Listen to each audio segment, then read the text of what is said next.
Today, I bring to you from the dungeons of somewhere in Scotland a flash fiction of the disappointed kind.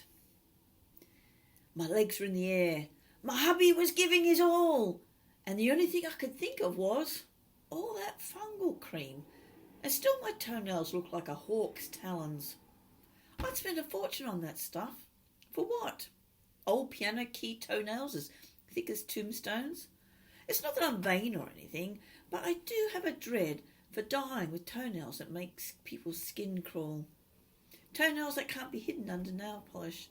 And don't get me started on skid marks. I guess that's what caring for old folk can do to you. Which is not the best thing to think of when you're trying to sound like a porn star. Con your husband into thinking you're having the time of your life. He's the start of the year and that you've never had it so good. My sex drive has buggered off. Getting in the mood for me is as easy as getting a Tesco delivery. The whole idea of rolling around in bed has as much appeal to me as, well, watching cricket. I mean, there are only so many ways you can roll, and after years of exploring them all, I know what's coming next. Sex to me is as exciting as watching reruns of a soap opera. I mean, you know what's coming. Even the ads are the same. My husband thought HRT would cure it all, turn me into some rampant nymphomaniac. The only thing HRT did for me was to give me the sort of morning sickness that puts me off coffee, which is not the sort of thing you can tell a husband who brings you coffee in bed and rubs your back.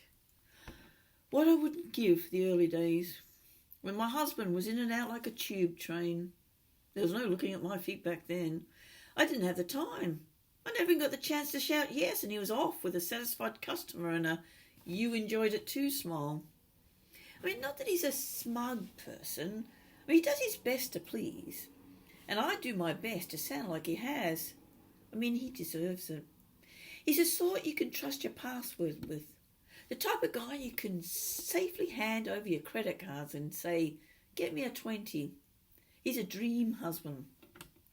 He takes his turn to put out the bin. He brings home a pint of milk when I ask. And it's always the right kind. In fact, he knows everything I like when it comes to filling the fridge.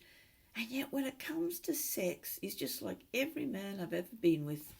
He doesn't understand the meaning of "I'm knackered." And he rarely gives up. I usually give in. I know I won't get peace until I do. I find a healthy dose of "yes, yes, yes" works wonders.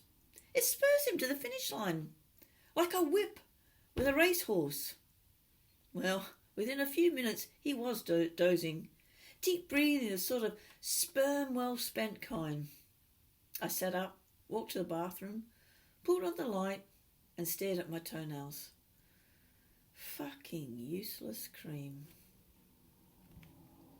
Well, that's all from me. I'm off to the podiatrist now. Happy reading. Until next time.